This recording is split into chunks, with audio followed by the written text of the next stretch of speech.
20세기 미국의 리더십 권위자인 스티븐 콥이라고 하는 사람이 성공하는 사람들의 7가지 습관이라고 하는 책을 썼습니다. 성공하는 사람들의 7가지 습관 중에 첫 번째 습관은 자신의 삶을 주도하라입니다. 그러니까 자신의 삶을 다른 사람에 의해서 좌지우지 되지 말고, 다른 사람이 이렇게 말하고 저렇게 말한다고 해서 그걸 따라가지 말고 자기가 생각하고 자기가 주도하는 그런 사람이 성공하는 사람이 될 수 있다는 것입니다. 두 번째 습관은 끝을 생각하며 시작하라입니다. 끝이 어디일까? 내가 지금 가는 인생의 끝이 어디일까를 생각하며 시작하라는 것입니다. 세 번째 습관은 소중한 것을 먼저 하라입니다. 성공하는 사람은 일상 속에서 소중한 것을 먼저 하는 사람이라는 것이죠. 네 번째 습관은 타인과의 관계에서 서로 성공하는 그런 윈윈을 생각하라. 다른 사람은 나는 성공하고 다른 사람은 실패하고 하는 그런 게 아니라 나도 잘 되고 다른 사람도 잘 되고 하는 그런 윈윈, 승과 승의 그런 어떤 관계를 가지고 살아가라. 그런 것입니다. 다섯 번째 습관은 먼저 이해하고 다음에 이해시켜라. 그 얘기는 먼저 잘 듣고 그리고 다른 사람을 또 이해시키라는 것입니다. 여섯 번째 습관은 시너지를 내라. 일곱 번째 습관은 끊임없이 자신을 쇄신하라. 그런 것입니다. 이 중에 세 번째 것에 대해서 오늘 관심을 가지려고 합니다. 세 번째 거는 뭐냐면 소중한 것을 먼저 하라는 거예요. 여러분 각자마다 다르겠지만 여러분의 일상 속에서 소중한 게 뭡니까? 여러분의 인생에서 가장 소중한 것이 무엇입니까? 뭐 소중한 게 다 많죠. 다 각자마다 이게 소중하고 저게 소중하고 다 각자마다 아마 다를 수 있습니다. 근데 제가 볼 때 모든 것 중에 가장 공통적이고 모든 것 중에 가장 소중한 것이 있다면 그것은 구원을 받는 것입니다. 구원을 받는 것이 인생에서 가장 소중할 수 있다. 왜냐하면 우리가 우리의 인생의 마지막에 만약에 죽음 앞에서 우리가 지옥으로 가야 된다는 그런 상황이 발생했으면 어떻게 되겠습니까? 우리가 죽어서 지옥에 갈 수밖에 없다. 그런 상황이 발생했을 때 우리의 인생에 있어서 가장 중요한 문제는 구원의 문제입니다. 구원받지 않는 것은 다른 어떤 것을 받았다 하더라도 어떤 의미에서 의미가 없는 삶, 실패한 삶이라고 말할 수 있습니다. 그래서 우리 인생에서 구원받는 삶이 가장 소중한 삶일 수 있다는 것입니다. 그러므로 우리가 구원부터 받아야 돼요. 어떻게 구원받을 것인가에 대해서는 제가 계속해서 말씀드리겠습니다만은 가장 중요한 건 구원받는 건데 우선 구원을 받아야 돼요. 우선 구원을 받은 다음에 그 다음에 인생의 다른 그 다음 소중한 것들을 해나가야 합니다. 그래서 구원받는 것이 가장 소중하다 하는 것이죠. 여러분 요한복음 12장 47절에 이런 말씀이 있습니다. 내가 온 것은 세상을 구원하려 함이로다. 예수님께서 이 세상에 오신 목적이 많이 있지만 그 중에 가장 중요한 목적이 있다면 그것은 우리 모든 인간이 아담 이래로 타락한 인간이 죄 때문에 지옥으로 갈 수밖에 없는 그 인간들을 구원하시기 위해서 예수님이 이 세상에 오신 것입니다. 그래서 예수를 믿는 것이 구원을 받는 길이에요. 예수님을 내 마음에 믿는 것이 이 세상에서 구원을 얻는 것입니다. 그래서 예수를 믿는 것을 우리의 삶 속에 가장 중요하게 생각해야 돼. 가장 소중한 겁니다. 인생의 시간 동안에 예수님을 믿고 구원 얻는 것이 가장 소중한 것이고, 그것을 먼저 믿고 난 다음에 그 다음 중요한 것들을 하는 사람이 지혜로운 사람이다.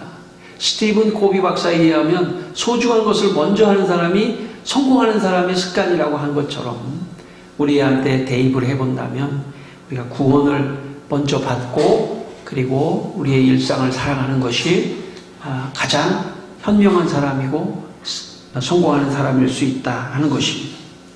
오늘 우리 본문이 한 절밖에 안 되기 때문에 또 다시 한번 읽겠습니다. 로마서 1장 17절 말씀, 로마서 1장 17절 말씀, 우리 신약성경 239쪽 로마서 1장 17절 말씀 같이 한번 다시 한번 읽겠습니다. 복음에는 하나님의 의가 나타나서 믿음으로 믿음에 이르게 하나니 기록된 바 오직 의인은 믿음으로 말미암아 살리라 함과 같으니라. 아멘. 예, 오늘은 506년 전에 로마 가톨릭 교회로부터 종교개혁을 한 종교개혁 주일입니다. 우리 개신교는 많은 절기를 지키지는 않지만 가톨릭 교회에 비해서 부활주일이나 뭐 성탄주일이나 또 뭐 추수감사주일이나 뭐 이렇게 정도 우리가 보통 지켜요. 근데 그 중에 우리 종교개혁주의를 또 지킵니다.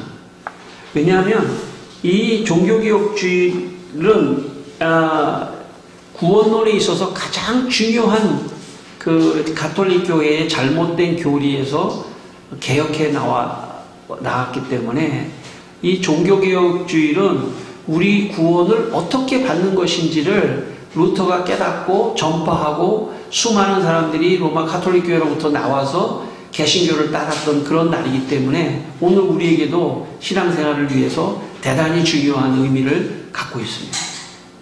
오늘 로마서 1장 17절 한 절이 밖에 안 되지만 이 한 절로 인해서 인류의 역사가 바뀌어버렸습니다.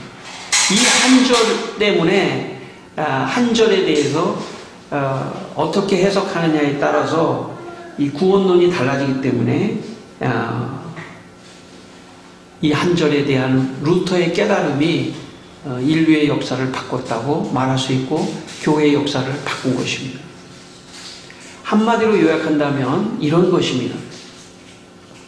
로마 가톨릭 교회는 구원을 받기 위해서는 하나님의 전적인 은혜뿐만 아니라 우리의 노력과 공로가 같이 있어야 된다고 가르쳤습니다. 여기에서 이제 문제가 생기기 시작합니다. 그럼 도대체 얼만큼 우리가 노력해야 구원을 얻을 수 있을까요? 그러니까 그런 가르침 속에 들어갔을 때는 사람들은 너무 힘들어지는 겁니다. 하나님의 전적인 은혜로 구원 얻는 것이 아니라 그 은혜에 우리가 노력하고 공로를 세워서 합쳐야 구원을 얻는다는 교리를 가르쳤던 것이죠. 예. 그래서 루터는 자기가 하나님의 은혜뿐만 아니라 자기의 노력과 공로가 필요하니까 무릎으로 성지순례에 가가지고 무릎으로 계단을 기어오르고 고행을 하고 많은 어떤 노력을 해도 마음에 그렇게 흡족하게 내가 이 정도 노력을 해서 구원을 얻을 수 있을까? 하는 그런 어떤 불안함이 계속 있는 거예요. 내가 이 정도 노력해서는 구원이 안 될 거야. 이게 루터의 마음속에 늘 구원에 대한 불안함이 있었던 것입니다. 그런데 어느 날 루터가 성경을 가르치는 그런 교수가 되었어요. 근데 그 당시에는 다 라틴어를 쓰고 있었기 때문에 라틴어는 원래 성경은 구약은 히브리어, 신약은 헬라어로 되어 있거든요. 그거를 다 라틴어로 번역했는데 라틴어로 번역하면서 이게 한번 번역이 되니까 이게 정확한 뜻이 나타나지 않았던 거예요. 그런데 루터가 헬라어로 신약 성경 로마서 1장 17절을 헬라어 원문으로 읽으면서 이게 문법적으로 문제가 있구나 하는 것을 깨닫게 돼요. 그래서 루터는 우리가 구원 얻는 것은 우리의 공로나 우리의 노력을 거기다 보태야지 얻는 것이 아니고 구원이라고 하는 것은 전적인 하나님의 은혜의 선물이다라고 하는 걸 깨달으며 선포하자 수많은 가톨릭에 속해 있었던 사람들이 루터를 따라서 종교개혁을 하기 시작했고 그 후예들이 오늘 우리입니다. 우리는 루터와 치빙글리와 깔뱅의 종교개혁자들의 후예들이에요. 그래서 오늘 이렇게 예배도 사실 자유롭게 드리는 겁니다. 예배도 만약에 여러분 예배 그렇게 드려가지고 구원 얻을 수 있겠어? 그 정도 노력해서 구원 얻을 수 있겠어요? 당신? 그러면 얼마나 공포스럽겠어요. 예배가 부담이죠. 예배가 즐겁고 감사하고 그런 게 아니라 내가 예배 잘못 드리면 구원이 없는 것 같은 그런 식의 가르침을 받았을 때는 얼마나 마음에 불안합니까? 일생을 살면서도 난 구원 받을 수 있을까? 내가 이 정도 신앙생활에서 구원 받을 수 있을까? 그게 바로 루터가 로마 가톨릭 교회에서 겪었던 마음이었습니다. 구원은 그런 것이 아닙니다. 구원은 전적인 하나님의 은혜이고 예수 그리스도께서 우리를 위하여 십자가에 피 흘려 죽으심으로 우리가 그 예수님의 공로를 믿기만 하면 우리는 구원을 얻는 것입니다. 제가 지난번에도 한번 말씀드린 적이 있는 것 같은데 제가 수년 전에 연구를 위해서 어느 가톨릭 여자 수녀원을 방문한 적이 있습니다. 수녀원에서 저희들을 안내하는 어떤 수녀님이 한 나이가 70이 넘으셨는데 그 수녀님이 뭐라고 말씀하시냐면 이런저런 얘기를 하시다가 자기는 그때가 겨울이었거든요. 목요일 저녁이 되면 여기 뒷동산 산에 올라가서 산기도를 한다는 거예요. 그래서 제가 수녀님 나이도 많이 드셨는데 겨울에 추운데 산기도 가시는 거 좀 안 가셔도 좋을 것 같아요. 제가 그렇게 말씀드렸더니 아니라는 거예요. 이 수녀원을 만든 원장 수녀님이 기도문을 하나 만들었는데 그 기도문을 산에 가서 많이 읽고 외워야 자기가 구원을 받을 수 있다는 거예요. 그러니까 자기는 추워도 산에 올라가서 목요일 밤마다 산에 올라가서 기도를 해야 된다는 거예요. 어떻게 이해하고 있냐면 구원을 예수 그리스도께서 값없이 우리에게 선물로 주시는 그 은혜 그거 가지고는 부족하고 거기에 내가 뭔가 정성을 들이고 노력을 하고 공로를 합쳐야 구원이 있다고 생각하는 그런 생각을 이 수녀님이 가지고 계시는 거죠. 사실 로마 가톨릭만이 아니라 모든 종교가 사실은 타력 종교가 아니에요. 다른 사람에 의해서 내가 구원받는 게 아니라 모든 종교는 자력 종교입니다. 내가 어느 만큼의 노력을 해서 가야지만이 구원을 얻을 수 있을 것 같은 그런 거에 비해서 기독교는 전적인 타력 종교입니다. 내 공로가 하나도 없어야 돼요. 오히려 내가 공로를 조금 있다고 하는 것이 문제가 됩니다. 나는 공로가 하나도 없어요. 내 노력과 구원은 아무 상관이 없어야 돼요. 여러분 오늘 이 본문에 좀 어려운 본문인데 그래도 어려운 것이라도 조금 우리가 공부를 할 필요가 있습니다. 여기 복음에는 하나님의 의가 나타나서 이렇게 말씀합니다. 복음이라는 건 기쁜 소식이거든요. 이 복음이라는 건 한마디로 말하면 예수님이 내 죄를 위하여 십자가에 돌아가셨다. 이게 복음이에요. 그래서 내 죄를 용서하셨다. 이게 복음입니다. 그런데 그 복음에는 예수님의 십자가에서 나를 위해서 돌아가셨다는 그 복음에는 하나님의 의가 나타났다. 근데 중요한 건 여기 이 하나님의 의예요. 이 하나님의 의라는 건 하나님의 뜻이라고 볼 수 있는데, 하나님의 의, 요거를 어떻게 해석하느냐에 따라서 완전히 달라집니다. 요 하나님의 의를 능동태로 해석하느냐, 수동태로 해석하느냐에 따라서 역사가 달라졌던 거예요. 여러분 아시겠지만 능동태는 뭡니까? 내가 능동적으로 뭔가 내 노력으로 무엇인가 하는 것을 능동적이라고 하잖아요. 이거 능동태라고, 문법적으로 말하면 능동태라고 하는데, 수동태는 뭐냐면 내가 스스로 노력하는 게 아니라 무엇인가 다른 사람에 의해서, 다른 것에 의해서 내가 그렇게 되어져 가는 거죠. 이게 수동태죠. 수동적인 거예요. 능동적인 사람은 막 달리기를 막 하면서 막 뛰어가는데, 수동적인 사람은 막 손을 끌어가지고 야 달려가자 하면서 이렇게 막 손을 끌고 간 다음에 이건 수동적인 거고, 달리기를 할 때 내가 막 스스로 뛰어다닌다면 이건 능동적인 거죠. 하나님의 의에 대해서 로마 가톨릭 교회는 어떻게 가르쳤냐면 능동태라고 가르쳤어요. 능동태라고 가르치니까 거기에서 이제 문제가 생깁니다. 예수 그리스도의 십자가 사건이 하나님의 의인데 그게 능동태예요. 그러니까 예수 그리스도의 십자가의 구원을 내가 함께 노력을 보태서 구원을 이루어가야 하는 거예요. 모든 유럽의 기독교인들은 그 당시 종교개혁 이전에 모든 사람들은 교회에서 신앙생활을 할 때 노력을 혹은 자신의 공로를 요구했어요. 교회가 이만큼 해야 된다, 이렇게 성지순례도 해야 된다, 이렇게 해야 된다, 저렇게 해야 된다. 심지어 예루살렘 성지순례도 갔다 와야 된다. 스페인의 산티아고 길도 갔다 와야 된다. 여러분 산티아고 길이 뭔지 아십니까? 산티아고 길이 야고보의 무덤을 순례하는 성자 숭배예요. 성자 숭배. 거기에 800km에 다 성당이 있고 거기서 마리아가 나타난 지점이 있고 다. 근데 개신교 목사님이 그 산티아고 길을 막 열심히 간다고 하는 걸 보면 종교교육을 아직 모르는 거 아닌가 하는 생각을 갖습니다.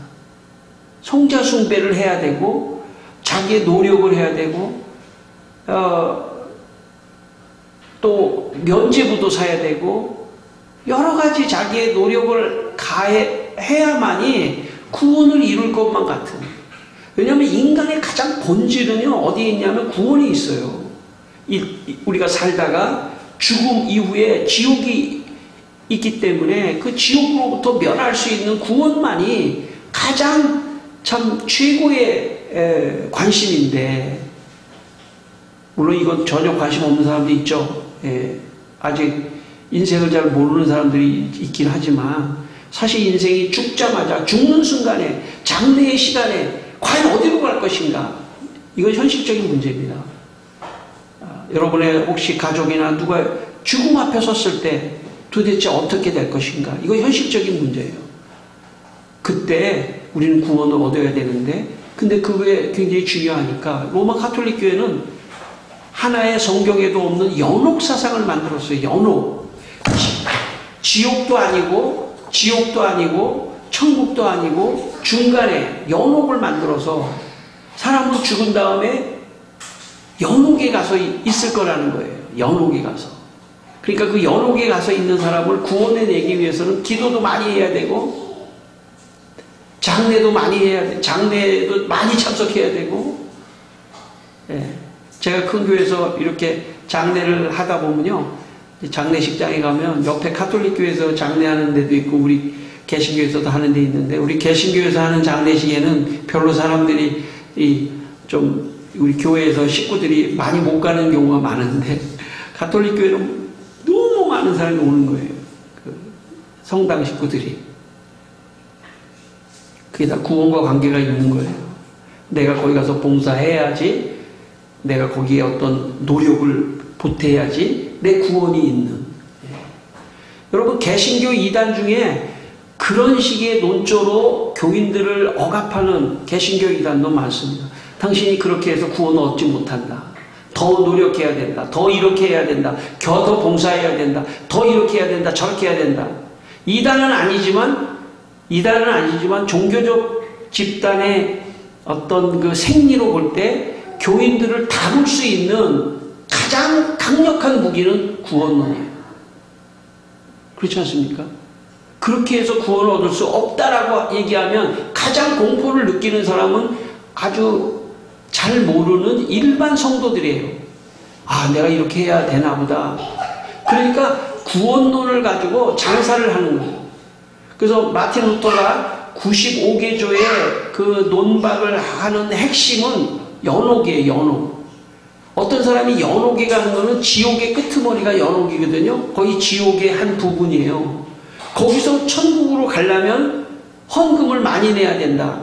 면죄부를 사야 된다. 면죄부도 다 가격이 있어요. 얼마짜리. 그래서 교인들한테 그것을 팔고 면죄부를 파니까 루터가 이것은 아니다. 구원론을 가지고 장사를 하는 로마 카톨릭 교회에 이것은 아니다라고 외치고 나왔습니다. 그래서 루터의 95개조 반박문의 핵심은 연옥사상이고 면죄부예요. 왜? 일반 성도들이 오늘도 신앙생활하는 목적 중에 가장 중요한 것은 미래에 내가 죽음 앞에 섰을 때 나는 구원받고 싶은 마음이 본질이에요.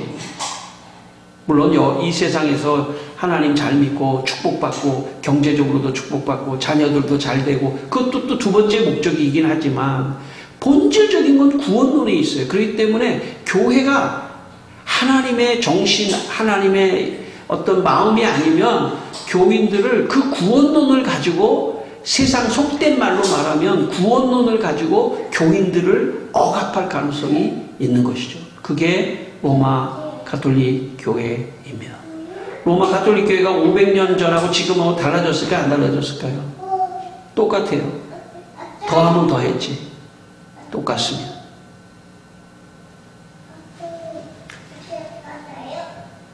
여러분, 루터가 그때의 심정을, 이 원문을 연구하고 루터가 깨달은 심정을 루터가 이렇게 기록해 두었습니다. 제가 한번 읽어보겠습니다.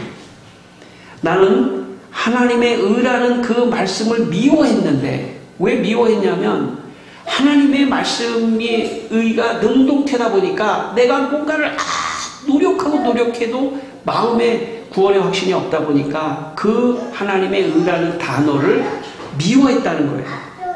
그 까닭은 그 말씀에 대한 로마 가톨릭 교회의 모든 스승들의 사용 습관이 형식적 또는 능동적 의로 이해하도록 철학적으로 가르쳤기 때문이었다.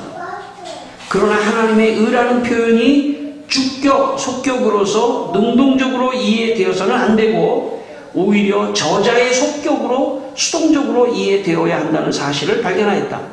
거기서 나는 하나님의 의란 의인이 하나님의 선물, 즉 믿음으로 사는 것을 말한다는 사실을 이해하기 시작했다. 믿음에 의해 우리를 의롭게 하시는 수동적 의라는 사실을 터득했다. 그 순간 나는 완전히 다시 태어나서 활짝 열려진 문을 통해 낙원 그 자체에 들어간 것처럼 느껴졌다.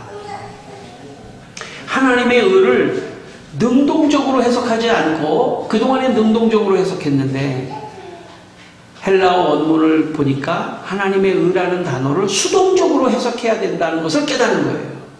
수동적으로 해석해야 된다는 걸 깨닫았다는 말은 무슨 말이냐면 내 노력과 공로가 없이 전적으로 하나님이 은혜로 구원을 주신 거라는 그것을 깨달았다는 거예요. 에베소 2장 8절에 너희는 그 은혜에 의하여 믿음으로 말미암아 구원을 받았으니 이것은 너희에게서 난 것이 아니요 하나님의 선물이라고 말했습니다. 구원은 하나님의 선물입니다.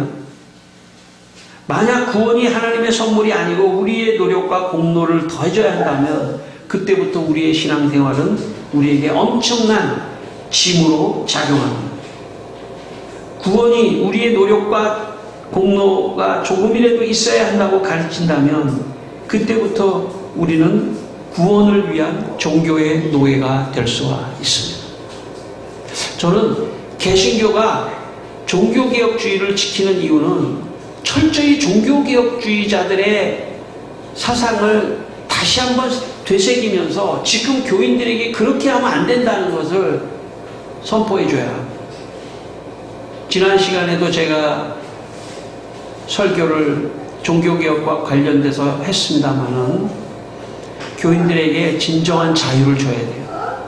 진짜 교인들에게 진심 어린 자유를 주고, 또 교인들이 종교적 속박에 또 구원을 통한 어떤 그 종교적인 억압에 들어가지 않도록 구원론을 정확하게 가르쳐 줘야 합니다.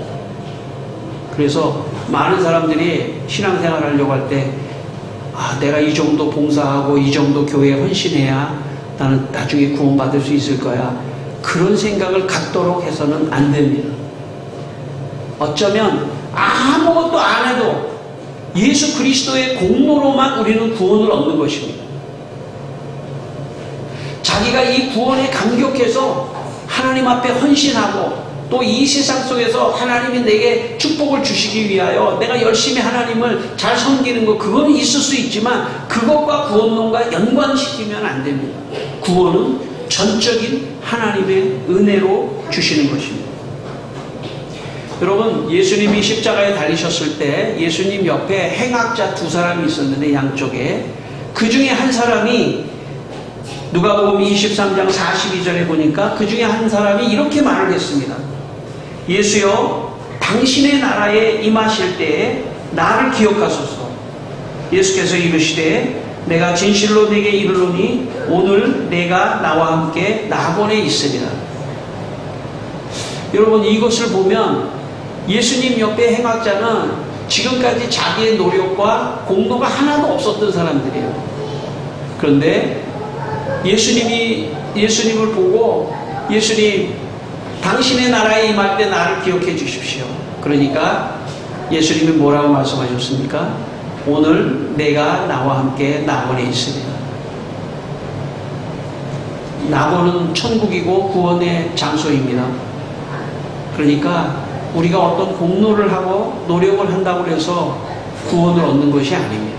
전적인 하나님의 은혜로 구원을 얻는 것입니다. 17절 후반절에 보면 이런 말씀이 있습니다. 17절 후반절에 믿음으로 믿음에 이르게 하나니 기록된 바 오직 의인은 믿음으로 말미암아 살리라 함과 같으니라. 여기에 믿음이라는 것도 오해하면 안 됩니다. 내가 믿으려고 노력하는 것이 아니냐라고 말할지 모르지만 여기에 믿음도 수동태입니다. 깔뱅이 이렇게 말했습니다. 16세기 프랑스의 종교개혁자 깔뱅이 이 믿음에 대해서 이렇게 말을 했습니다. 오직 믿음 외에는 아무것도 자리를 내어주어서는 안 된다.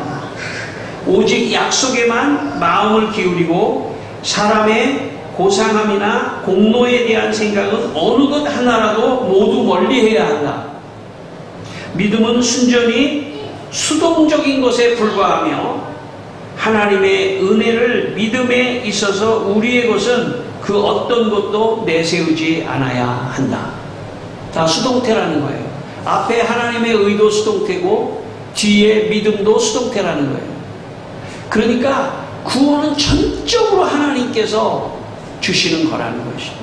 여러분, 여러분의 마음속에 저는 구원의 확신을 갖게 되기를 바랍니다. 어떤 사람은 내가 구원 받았을까? 그렇게 생각하는 거에 저변에는 어떤 생각이 있는 거냐면 내가 이 정도 노력해서 내가 구원이 있을까? 그런 것을 전제하는 이야기입니다. 여러분, 그런 생각을 다 잊어버리세요. 여러분 구원 받았습니다.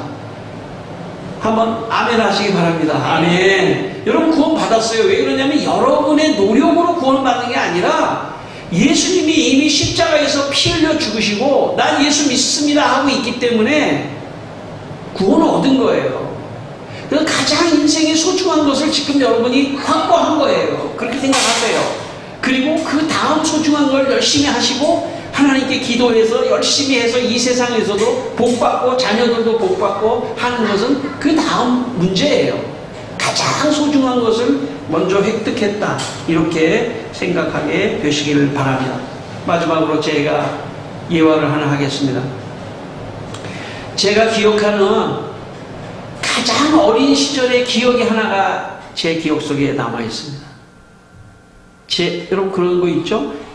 내 기억 속에 내가 가장 어렸을 때의 기억이 하나가 있는데, 제가 저기 시골에 살았을 때 아마 우빈이보다도 어렸을지도 몰라요. 어떤 어른이 그 옛날에 말이죠, 시골에서, 우리 시골이 제가 충청도 저 서산이거든요. 그리고 서산에 가려면 옛날에는 저기 천안을 이렇게 거쳐서 가야 돼요. 버스가, 기차도, 고속도로 같은 게 없어가지고. 근데 천안에 가면 호두과자라는 게 유명했어요. 지금도 물론 유명하지만. 그래서 아마 그 어떤 어른, 생각이 잘 안 나는데 어떤 어른이 호두과자를 이렇게 사가지고 저한테 딱 그 호두과자를 줬는데,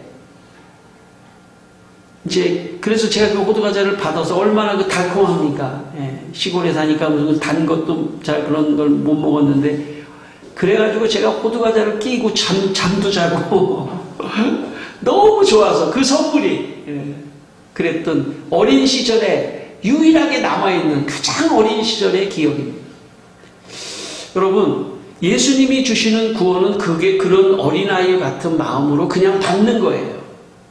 그냥 구원을 그냥 받는 것입니다. 그리고 그걸 기뻐하고 즐기고 감사하고, 그것이 우리에게 주시는 구원입니다. 여러분, 교회 생활 여러분이 많이 잘해야 한다고 구원 얻는 거 아니라는 것을 제가 말씀드립니다. 그렇다고 교회 생활 뭐 잘 못하라 그런 말을 하는 게 아니에요. 여러분, 하나님 더 잘 섬기고 기도 많이 하시고 여러분 잘해서 하나님 복 받고 이 세상에서 살아가세요. 그거는 별개의 문제예요, 구원과는. 그러니까 여러분, 종교적으로 구원과 여러분의 신앙생활을 엮으면 안 됩니다. 자유롭게 하시고. 우리 교회만큼 자유로운 교회가 어디 있습니까? 없어요. 우리 교회만큼 진짜 자유롭게 제가 진짜 성경대로 하려고, 목회를 하려고 하는 사람이에요. 정말 자유롭게, 편안하게, 기쁘게, 그리고 언제든지 제가 여기서 끝까지 있을 거니까 여러분 어디 나갔다가도 다시 돌아오고, 또 나갔던 사람도 돌아오게 하고, 그게 주님의 교회라고 생각합니다. 그래서 여기에서 구원을 받고 기뻐하고 즐거워하고 하나님 주시는 힘으로 또 세상에 나가서도 성공하고 축복받는 여러분 되시기를 주님의 이름으로 축원합니다. 기도하겠습니다. 다 같이 한번 기도하겠습니다. 하나님 아버지, 오늘 종교개혁 주일날 주님 저희들에게 구원의 선물을 주신 것을 감사합니다. 소중한 것부터 먼저 하라, 그래야 성공하는 사람의 습관이라고 말했는데, 주님, 우리가 구원을 먼저 받았습니다. 내 감정이 확신이 있어서 받은 것이 아니라 이미 이루신 것을 내가 믿습니다. 이 믿음도 주님이 주시는 은혜로, 아버지 하나님, 내 노력의 믿음이 아니라 주님이 주시는 은혜로 이 구원을 믿습니다. 하나님, 우리 성도들 아버지 하나님, 정말 종교생활을 할 때 억압받지 않게 하여 주시고, 우리 천국교회가 우리 성도들을 다 편안하게 하게 하여 주시고, 기쁨으로 참 신앙생활 할 수 있도록 도와주고 축복하게 하시고, 우리 모든 성도 구원의 확신을 가지고 살아가게 하여 주시옵소서. 하나님 아버지, 이 시간 우리 성도들에게 하나님이 값없이 주시는 구원의 선물을 믿음으로 받고 모두 구원을 얻게 하여 주시옵소서. 예수님의 이름으로 기도드립니다. 아멘.